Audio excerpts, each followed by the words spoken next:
SDM news channel में आपका स्वागत है, खैर मकदम है।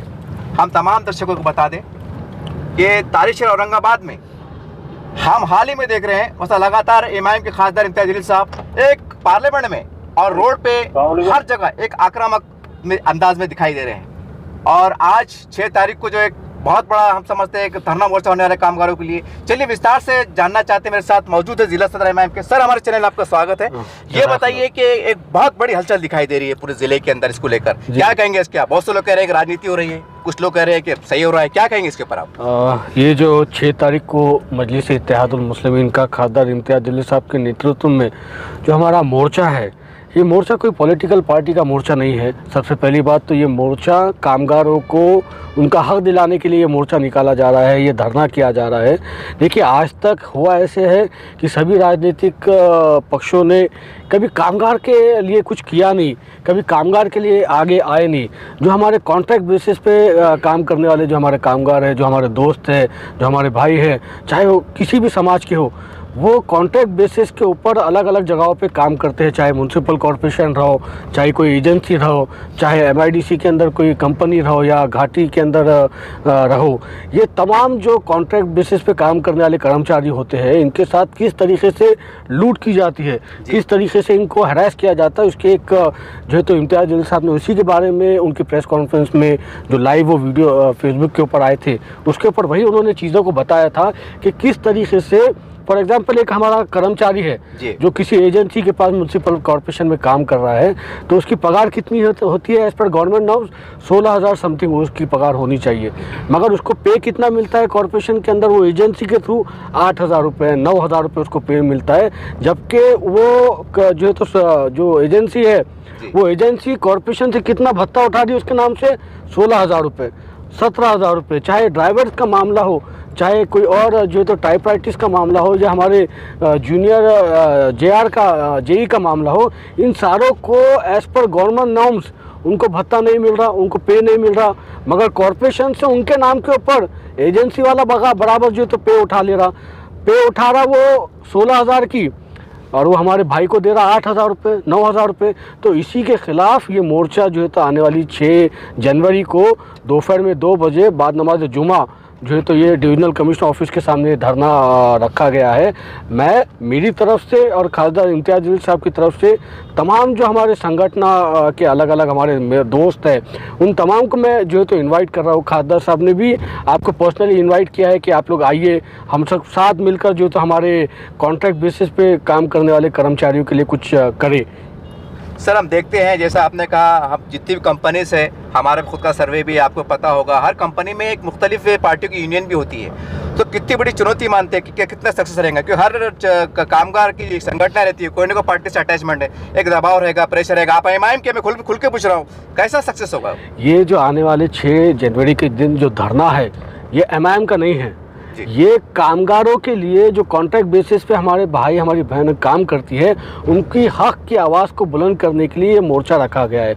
ये मैं तमाम पॉलिटिकल पार्टीज़ के, तमाम संगठनों के हमारे नेताओं को, हमारे दोस्तों को ये गुजारिश करता हूँ, ये अपील करता हूँ कि आइए एक दिन हम सब चलकर साथ निकलते हैं, डिविजनल कमिश्नर ऑफिस पहुँचते हैं। ये कोई पॉलिटिकल पार्टी का जो है तो धरना या मोर्चा नहीं है, ये हमारे भाइयों को, हमारी बहनों को उनका हक दिलाने के लिए, उनके साथ इंसाफ करने के लिए, जो गवर्नमेंट का जो उनका PF कटना चाहिए, जो उनका ES कटना चाहिए, वो सारी चीज़ें नहीं हो रही, इसी के लिए ये मोर्चा है।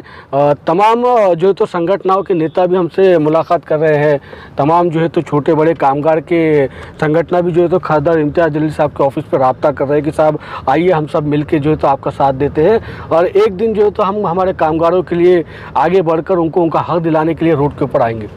सर, अब देखते हैं कि कई अच्छे कामों के लिए इम्तियाज जलील साहब का, इन्होंने कई बार कहा है कि अगर औरंगाबाद जिले की विकास की बात आती है तो मैं BJP बोलो शिवसेना के साथ के कार्यकर्ता के साथ काम करूंगा, कार्यकर्ता बनकर। ये एक बहुत बड़ी बात है, हम समझते हैं पूरे हिंदुस्तान में पहली मिसाल देखी जा रही है। तो ऐसा स्वरूप में देखने में आएंगे कि भाई आप कामगार के लिए काम कर रहे हैं, तो अलग जितने भी ऑल पार्टी से आप उनको आवाज़ दे के चलिए, मैं भी छोटा हो जाऊँ तो आप भी छोटे हो जाइए, हमारे कामगार के लिए लड़ना है, ऐसा कुछ?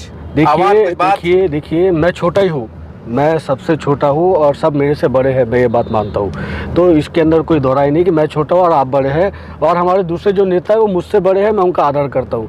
हम लोग यही कह रहे हैं कि चलिए एक दिन हम अपनी पार्टीज को भुलाते हैं। मैं कहूँ भूल जाइए, आप कांग्रेस के हैं, राष्ट्रवादी के हैं, एनसीपी के, भूल जाइए। ये जो हमारा मोर्चा है, ये जो मजलिस इत्तेहादुल मुस्लिमीन का इम्तियाज़ जलील साहब की क़यादत में जो मोर्चा है, ये पार्टी का ना रह के ये कामगारों के लिए एक आंदोलन है कि आइए हम लोग उनको उनका हक दिलाने के लिए एक दिन सड़क के ऊपर उतरते हैं, डिवीज़नल कमिश्नर साहब के सामने पहुँचते हैं और हमारा एहतजाज जो है तो डिवीज़नल कमिश्नर को दिखाते हैं कि किस तरीके से म्युनिसिपल कॉरपोरेशन के अंदर लूट हो रही है, किस तरीके से घाटी के अंदर प्रशासन लूट कर रहा है, किस तरीके से एमआईडीसी के अंदर, कंपनीज के अंदर जो हमारे कामगार को उसका हक मिलना चाहिए वो नहीं मिल रहा है। यही मुद्दा है कि कामगारों को पीएफ उनका मिलना चाहिए, उनका ईएसआई मिलना चाहिए, उनको जो तो उनका जो तो भत्ता सही तरीके से मिलना चाहिए। अगर उनके नाम के ऊपर कोई एजेंसी वाला उनके हक का पैसा खा रहा है तो उस एजेंसी वालों को दुरुस्त करने के लिए हम लोग रोड के ऊपर जो तो आने वाली 6 तारीख को आने वाले हैं। तो यही हमारी बात है कि ये कोई पॉलिटिकल पार्टी का धरना नहीं होकर ये कामगारों के लिए खादर इम्तियाज़ जलील साहब जो पहल कर रहे हैं, जो कोशिश कर रहे हैं, उसी का एक जरिया है, एक सीधा है। सर, आज महाराष्ट्र में हम बल्कि पूरे देश में देख रहे हैं प्राइवेटाइजेशन होने जा रहा है। पूरा हर लगभग पूरा सेक्टर प्राइवेट होते जा रहे हैं। ऐसे हालात में एमआईएम की तरफ से खासदार साहब ने एक आवाज़ लगाना और पूरे देश में प्राइवेट का माहौल चल पड़ा है, तो कितनी बड़ी चुनौती मानते हैं कि इतने बड़े संघर्ष के बीच में एक आवाज़ को बुलंद करना और उसमें कामयाबी हासिल करना, कैसा लगता है? देखिए कैसा है, भारतीय जनता पार्टी जब से सेंट्रल के अंदर हुकूमत में आई है, सारी चीज़ें प्राइवेटाइज करते जा रही है, चाहे वो हमारे एयरपोर्ट्स हो, चाहे कोई और चीज़ें हो, चाहे कामगार के विषय हो, सारी चीज़ें प्राइवेटाइजेशन होता जा रहा है। भारतीय जनता पार्टी, मैं नहीं समझता कि अब कोई जो है तो एक सेक्युलर पार्टी है, वो मोहन भागवत पार्टी रह गई है।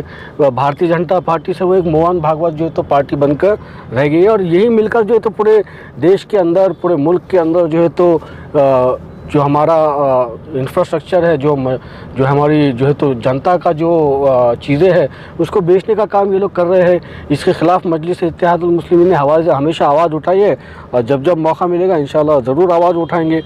हमारा जो आने वाली 6 जनवरी के दिन जो हमारा धरना है, जो हमारा मोर्चा है, ये कामगारों को उनका हक दिलाने के लिए ये मोर्चा है।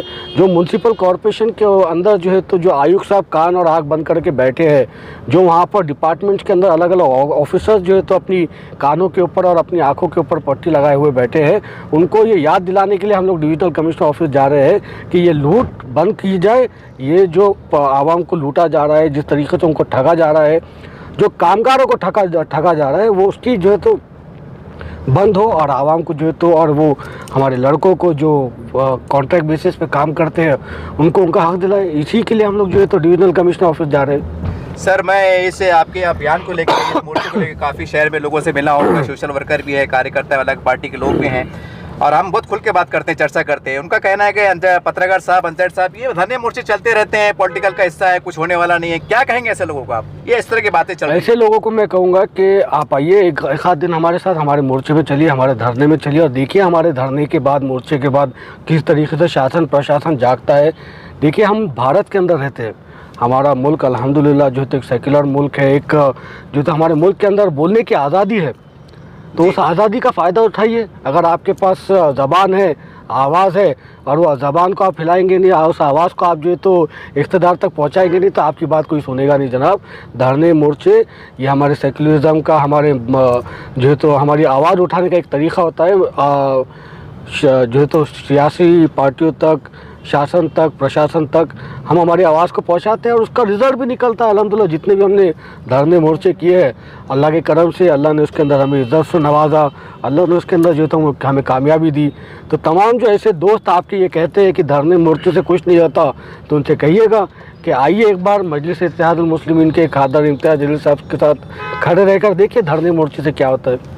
सर, एक आपने जगह प्राइवेट की बात की है, कर्मचारी की बात की है, मैं बहुत खुल के पूछ रहा हूँ। जैसे उसमें कॉलेज भी आते हैं, कुछ स्कूल भी आते हैं, कई सरकारी इदारे आते हैं, ये कौन कौन से ऐसे सेक्टर है कि उनको लोगों को इंसाफ की ज़रूरत है? इन्हें कौन से लोग, ताकि वो लोग समझ सके और आपसे रुजू हो सके? ये देखिए, ये जो धरना है, ये जो मोर्चा है, ये जो एजेंसीज़ को प्राइवेटाइज करके जिस तरीके से काम दिया जाता है, प्राइवेटाइज करके जिस तरीके से म्युनिसिपल कॉरपोरेशन के अंदर 2 एजेंसीज़ है जिनको पूरा जो है तो जेई से लेके, स्टाफ से लेके, कर्मचारियों से लेके इनको जो है तो दे दिया गया, प्राइवेटाइज कर दिया गया।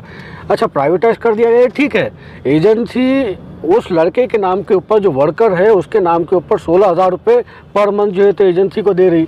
अब एजेंसी वाला वो जो हमारा लड़का है जो काम कर रहा है, मेहनत कर रहा है, उसको कितना पैसा दे रही है? 8,000 रुपये, 9,000 रुपये।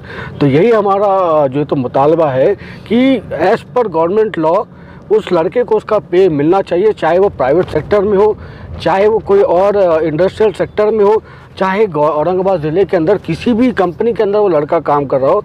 जितने भी एजेंसीज है जी, उन्होंने उन बच्चों को उनका पे एज पर गवर्नमेंट नॉर्म देना चाहिए, प्लस उनका पीएफ उन्होंने रेगुलर भरना चाहिए, उनका ईएसआई जो है तो रेगुलरली भरना चाहिए, और उनका एक मेडिकल का हेल्थ कार्ड उन्होंने बनाना चाहिए, ताकि उस बच्चे को या उसके परिवार को कभी मेडिकल की कुछ सहायता की ज़रूरत पड़ती है तो उस कार्ड से उनका कुछ भला हो सके। सर एक आखिरी सवाल ले लेता हूँ। सर जैसा आपने कहा कि 16,000 मिलते हैं, 8,000 देते हैं, तो सर ये कि बड़े बड़े जो अधिकारी हैं या और भी जो सरकार में बैठे हुए हैं, सेक्रेटरी लेवल के लोग, इनको समझ में नहीं आता सर कि क्या चल रहा है, जबकि वो उनको भी उनकी भी बदनामी होती है इसके अंदर। नहीं, ये लोग चोर नहीं है, बदनामी का इनको कोई डर नहीं है। ये लोग चोर नहीं है, डाकुआ है, पूरे बड़े बड़े डाकुआ है। म्यूनसिपल कॉरपोरेशन के अंदर भी बड़े बड़े डाकुआ बैठे हुए हैं और कई सालों से बैठे हुए, तो इनको कॉरपोरेशन की पूरी नस मालूम है, कौन सी नस दबाए तो क्या होता। मगर इनको अभी ये बात का जो तो अभी सही तरीके से समझ में नहीं है कि औरंगाबाद के अंदर एक नसों का और बड़े जो है तो ऐसे डाकुओं का, बड़ा डाकुओं का जो है तो एक डॉक्टर आया हुआ है। उस डॉक्टर का नाम है खासदार इम्तियाज़ जलील। जब तक वो औरंगाबाद शहर के अंदर है, इस तरीके के मुद्दे, आवाम के मुद्दे वो उठाते रहते हैं, और उसके अंदर अल्हम्दुलिल्लाह अल्लाह उनको इज़्ज़तों से भी नवाजता और पब्लिक के जो है तो काम भी अल्हम्दुलिल्लाह हो जाते हैं। तो आने वाले 6 जनवरी को बाद नमाज जुमा डिविजनल कमिश्नर ऑफिस के ऊपर ये हमारा धरना होगा, हमारा मोर्चा होगा। वहाँ पर कामगारों के ताल्लुक से, उनके हक़ के ताल्लुक से इम्तियाज़ जलील साहब बात भी करेंगे, और डिविजनल कमिश्नर ऑफिस में जाके केंद्रेकर साहब को निवेदन भी दिया जाएगा कि किस तरीके से कॉरपोरेशन के अंदर लूट हो रही है। और केंद्रेकर साहब जो अभी डिविजनल कमिश्नर है, ये पहले में जो है तो औरंगाबाद के म्यूनसिपल कॉरपोरेशन के आयुक्त भी थे, तो उनको पता है किस तरीके से लूट की जाती है, कॉरपोरेशन में किस तरीके से गलत काम होते हैं एजेंसीज के नाम के ऊपर। तो मैं समझता हूँ कि डिविजनल कमिश्नर साहब इसके ऊपर कुछ अच्छा फैसला करेंगे और कामगारों के हक में कोई अच्छा काम करेंगे। सर एक सवाल और जहन में आ गया कि अभी हाल ही में 2 रोज पहले औरंगाबाद के अंदर बीजेपी का बहुत बड़ा एक कार्यक्रम हुआ। कैसा मानते हैं आप, ये इलेक्शन का एक हथकंडा है कि वाकई इसमें कुछ और बात है? नहीं, असल में क्या है, औरंगाबाद ज़िले के अंदर, मराठवाड़ा के अंदर, महाराष्ट्र के अंदर जिस तरीके से मजलिस इत्तेहादुल मुस्लिमीन इम्तियाज़ जलील साहब की सदारत में जो हम लोग बढ़ रहे हैं, ज़िलों के अंदर बढ़ रहे हैं, तालुकों के अंदर हमारी ताकत बढ़ती जा रही है, तो इनका सबसे बड़ा टारगेट हम ही है। और अच्छा है, इनका टारगेट हम है, तो इनके भाषणों से, इनकी बातों से हमको कोई फ़र्क नहीं पड़ता। मजलिस इत्तेहादुल मुस्लिमीन का सफाया करने वालों का अल्लाह ने सफाया जो है तो औरंगाबाद में भी किया, महाराष्ट्र में भी किया, हैदराबाद में भी किया। तो एक JP नड्डा साहब अगर हमारा सफाया करने की बात करी, तो हमारा सफाया तो छोड़ो साहब, जब आप स्पीच दे रहे थे तो कुर्सियों का सफाया हो जा रहा था, पूरे लोग उठ कर जा रहे थे। राष्ट्रीय अध्यक्ष बीजेपी का औरंगाबाद के अंदर सभा लेता है और उसकी सभा में से उसकी ही स्पीच के टाइम पे पब्लिक उठ कर जा रही, कुर्सियाँ खाली हो रही। तो साहब इतने लोग उस सभा के अंदर थे, जितना मेरा इम्तियाज़ जलील साहब अगर बुड्डी लाइन में चहल पहल करने निकल गए, चाय पीने निकल गए, तो उतनी पब्लिक बुड्डी लाइन के अंदर जमा हो जाती, जितनी पब्लिक जो है तो JP नड्डा को सुनने के लिए कल जो है तो वहाँ पर आई थी। सर आप चूंकि इलेक्शन के आमद भी हैं और अब जिला सदर पे भी हैं, और अक्सर क्या होता है कि पार्टी लेवल पे कोई ना आपस में मीटिंग भी होती है, चर्चाएं भी होती हैं। आजकल फिर एक बार चर्चा होगा बाजार में कि युति के कुछ संकेत है MIM से, मतलब कोई और पार्टियों के साथ, क्योंकि हर कोई चाहता है कि फिरकापरस्त पार्टियों को रोका जाए। तो अब साहब ने तो कई बार आवाज दी थी, लेकिन आप खुलेपन में, नए जहन के साथ, नए माहौल में कुछ नई बात करेंगे कि भाई हम देखिए हम तो तैयार हैं, या कुछ इरादा है आपकी तरफ से? किसके साथ युति कर रहे हैं? वो भी है, और तमाम सेकुलर पार्टी में कांग्रेस भी है, राष्ट्रवादी भी है, कांग्रेस हो, NCP हो, ये लोगों ने 30 साल से जो है तो शिवसेना BJP से मुकाबला करे और कुछ भी नहीं कर सके। न शिवसेना को हरा सके, न BJP को हरा सके। मजलिस इत्तेहादुल मुस्लिमीन थी जिसने BJP और शिवसेना को औरंगाबाद के अंदर हराया। वो मेरा कायद था इम्तियाज़ जलील, जिसने जो है तो शिवसेना और BJP को हराया और कांग्रेस को ये कहा कि तुमसे नहीं होगा, मैं करके दिखाता हूँ कैसे होता है। तो इनसे हम क्या युति करें? और मामला अगर है भी तो वो उसका फैसला मेरा कायद इम्तियाज़ जलील करेगा, किसके साथ युति करना है, किसके साथ नहीं करना है। मगर मैं तो ये समझ के चलता हूँ कि इम्तियाज़ जलील सब पे भारी है, अकेला काफ़ी है। सर, जब वंचित बहुजन अघाड़ी की बहुत चर्चाएं चढ़ी थी, ऐसा चढ़ा था पिछले महीने में माहौल कि शायद एमआईएम का और वंचित बहुजन अघाड़ी का गठबंधन हो जाए, ऐसे संकेत भी मिल रहे थे मीडिया के माध्यम से, लेकिन आखिरी पल में कि पता नहीं क्या हुआ और ये समाचार मिले कि शायद वो महाविकास अघाड़ी के साथ चले जाए। मैं फिर से आपसे कह रहा हूँ भाई कि ये युति के फैसले करने वाले इम्तियाज़ जलील साहब है, वो फैसले करेंगे। मगर मैं तो ये समझता हूँ कि औरंगाबाद के अंदर, महाराष्ट्र के अंदर, औरंगाबाद ज़िले के अंदर इम्तियाज़ जलील साहब का जो काम है उसको देखते हुए तमाम समाज के लोग हमारे साथ जुड़े रहे, चाहे वो हमारा बहुजन समाज हो, हमारा बौद्ध समाज हो, हमारा माली, तेली, कोली समाज हो, तमाम समाजों के लिए इम्तियाज़ जलील साहब ने काम किया है। और मुझे नहीं लगता कि किसी के साथ युति करने की ज़रूरत है। अगर ज़रूरत पड़ी भी तो इम्तियाज़ जलील साहब जो सही लगेगा वो करेंगे और हम लब्बैक कहेंगे। इस तरह से आपने एमआईएम के ज़िला सदर समीर साजिद बिल्डर साहब की बात को सुना। और ये 6 तारीख का जो प्रोग्राम होने वाला है कामगारों के लिए, हमारा एक ही मकसद है कि आज बड़ी संख्या में, हज़ारों की संख्या में, लाखों की संख्या में कामगार है और उनकी कई समस्या है, मसले हैं, मसाइल हैं, जो मीडिया में आता है, सोशल मीडिया में आता है, सारी बातें हैं। मैंने बहुत खुल के कहा हूँ। तो उम्मीद करते हैं कि इसके अंदर राजनीति कम होगी। हर पार्टी वाला ये कहता है कि हम गरीबी की लड़ाई लड़ते हैं, लेकिन जब सरकार से बात करने की बात आती है, क्या ये अच्छा हो? कल्पना कीजिए कि गरीबों के अधिकार के लिए तमाम पार्टियाँ अपने अपने इधर अन्ना को बाजू रखकर एक जगह आ जाए, एक साथ आ जाए, तो कितनी बड़ी बात होगी। तो हम कह सकते हैं कि जिस दिन ये पल आ जाएगा, हमारा देश, हमारा समाज तरक्की करेगा। और उम्मीद करते हैं कि जैसा मैंने खुल के कहा राजनीति पे क्या गाड़ी का युति होगी, सारी बातें होगी। बहुत खुल के इशारे मिले हैं, बहुत खुल के इशारे मिले हैं। अब सवाल ये गेंद उनके पाले में है कि जो चाहते हैं कि फिरका परस्त पार्टी का खात्मा हो या उनको दूर रखा जाए। अब सारी बातें हैं। और एमआईएम का पार्टी का अपना कितना वोट बैंक है ये आपको आंकड़ों में देखना पड़ेगा। इनकी बयानबाजी में क्या चल रहा है, क्या बोले है, ये अलग बात है, लेकिन आंकड़ों के अंदर उनका वोट बैंक कितना है, कितना परसेंटेज आपको देखना पड़ेगा। तो उम्मीद करते हैं कि कभी कभी आगे बढ़कर भी आपको काम करना पड़ता है।